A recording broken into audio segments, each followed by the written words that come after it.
আসসালামু আলাইকুম। এই ছবিটি দেখুন, এটা হচ্ছে আওয়ামী লীগ সরকারের আমলে। আর এই যে এই ছবিটি দেখুন, এটা হচ্ছে বর্তমান সময়ের ছবি। এখন আওয়ামী লীগ সরকারের আমলে যখন এই কাজটা তারা করেছে, তখন তারা 17 বছর পর্যন্ত তারা ক্ষমতায় ছিল, ক্ষমতাসীন তারা ছিল। ক্ষমতা থাকা অবস্থায় আওয়ামী লীগ এত নিকৃষ্টতম কাজ করেছে। এখন বর্তমানে একটা দল যারা 17 বছর না খেয়ে আছে, এখন তারা খাওয়ার জন্য উত পেতে আছে। তারা ক্ষমতায় যাওয়ার আগেই তারা খাওয়ার জন্য পাগল পারা হয়ে গেছে। এই দলের সমর্থক হচ্ছে এই ব্যক্তি যে এই নিকৃষ্টতম কাজ করতেছে। তাহলে আওয়ামী লীগ ক্ষমতায় থাকা অবস্থায় যে কাজটা করেছে, তারা সেই নিকৃষ্ট কাজটা ক্ষমতায় যাওয়ার আগেই করেছে।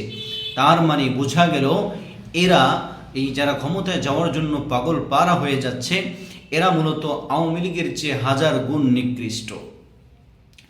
আওয়ামী লীগ এবং তাদের মধ্যে কোনো পার্থক্য নাই। আওয়ামী লীগ এবং এরা মুদ্রার এপিট ওপিট, এটা বলতে কোনো দ্বিধা নাই। শাইখে চরমনায় একটা কথা সবসময় বলেন যে না, আমরা একেও চাই না, বিকেও চাই না, আমরা চাই ক্ষমতায় যাবে ইসলাম ইনশাআল্লাহ।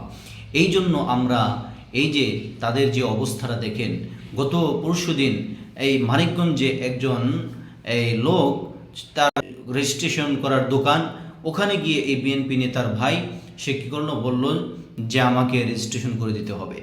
এই লোকটা বলল যে না, আজকে তো কাগজপত্র অগুছালো, যার ফলে আপনাকে কালকে আসতে হবে, একটু দয়া করে কালকে আসেন। এই কথা কেন বলল? এটাই তার ছিল অপরাধ। এই কথা বলার সাথে সাথে তাকে নির্মমভাবে মারা শুরু করলো, এবং কি নবীর সুন্নাতটা পর্যন্ত তাদের কাছ থেকে নিরাপদ না। এই যে দাড়িটা নবীর সুন্নত, এই সুন্নাতটা পর্যন্ত তাদের কাছ থেকে নিরাপদ না। এই দাড়ি ধরে টান দিল, দাড়ি ছিঁড়ে ফেলল।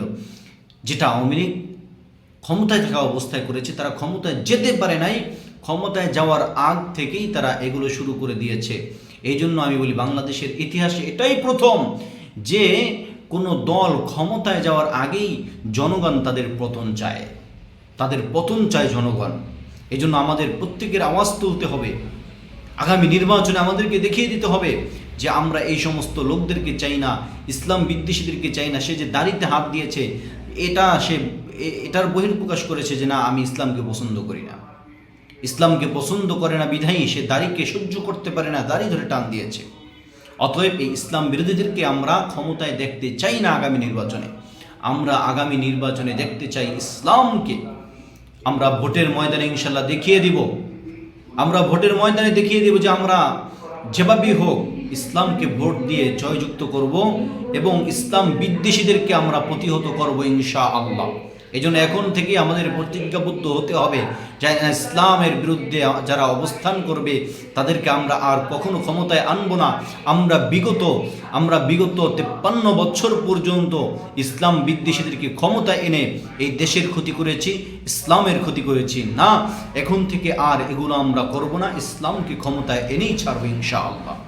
এই জন্য আগামী 28শে জুন এই প্রয়োজনীয় সংস্কার এবং বিচার কার্যকর করার পরে নির্বাচনের দাবিতে ইসলামী আন্দোলন বাংলাদেশ ঢাকার সোহরাওয়ার্দী উদ্যানে বিশাল মহাসমাবেশ ডাক দিয়েছে। আমরা একে একে ওখানে উপস্থিত হব এবং আমরা এই দাবির পক্ষে আওয়াজ তুলব ইনশাআল্লাহ।